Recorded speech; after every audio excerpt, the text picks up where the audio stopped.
A friend of mine asked me to build him a chessboard to give to his dad for his birthday, and there was not a whole lot of time to do it, so I didn't film it the first time around. But I ended up with enough left over in this first glue up that I decided to make a second one, and that's why we're starting here kind of in the middle. I went with an end grain style board, using black walnut and ash. Here in the glue up I used some straight edges on the sides to try to keep the corners of all of the individual pieces lined up perfectly. While the glue is drying on the actual game board, I switch over to milling up some black walnut for a frame to go around the board. So I do the standard process of running it over the joiner and then going through a planer and just squaring everything up so that it's all uniform. Then I take it over to the table saw and trim the boards to the final width that they're going to end up being. I think in this case I went with 3 inches for the entire frame.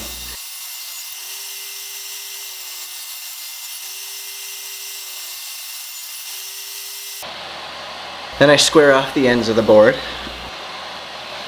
and then cut all the boards to length.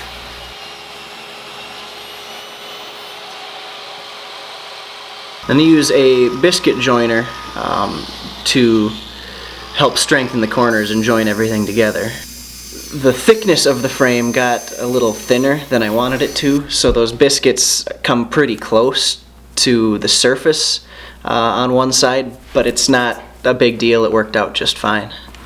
I didn't have any long clamps laying around, so I had to assemble this all in one piece and then lay it down to get it to fit in my clamps.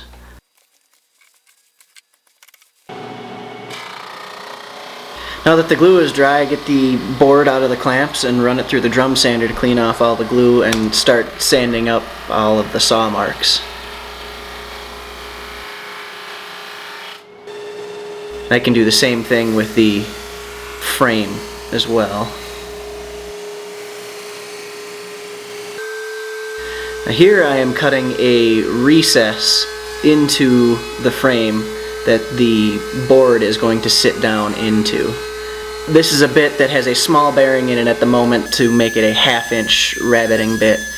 You can swap out the bearings on this to make different size rabbets, which is pretty handy. Then I take the actual game board to the same rabbiting bit and cut a channel all the way around, essentially creating a positive and a negative on the board and the frame so that they fit into each other.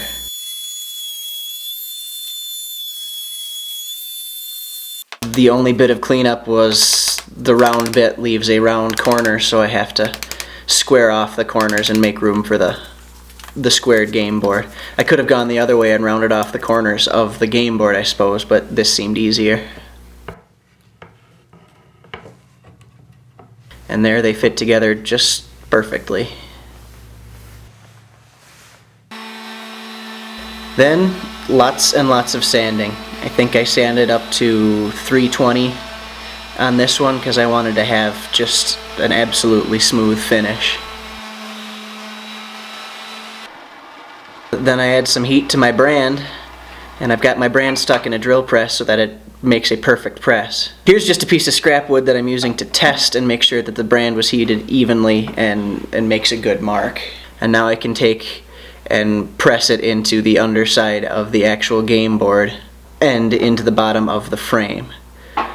One of the benefits of doing it in a drill press is that if you didn't do it long enough on the first press, you can actually press it a second time and it comes back down in exactly the same spot. So you don't get sort of a double image problem.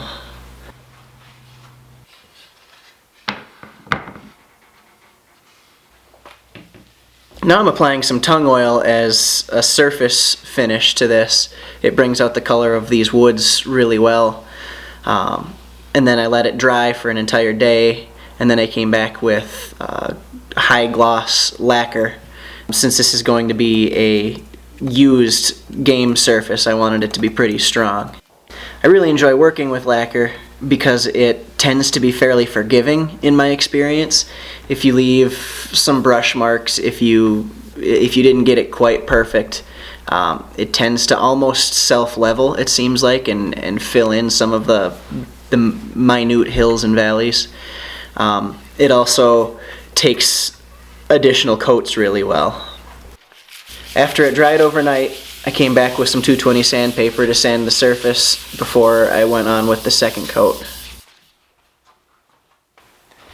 Taking a clean cloth to make sure I remove all of the dust that came from sanding. Then it's just rinse and repeat. I applied a second coat, let it dry overnight, and then sanded it again. I think I ended up with a total of 3 coats. Because of the potential for wood movement, I decided to go with a sort of elastic, sort of forgiving glue in the corners of the 2 pieces of the frame and the board. That way it's not stuck rigidly. It has the ability to flex a little bit and be forgiving during wood expansion. Then I just added some little self-adhesive felt feet to the bottom to keep it from scratching up a table or whatever else it's sitting on. And that's pretty much it. It's ready to play. I had some glass chess pieces in a drawer somewhere from an old board that is long since gone, and so I just wanted to set it up and see what it looked like.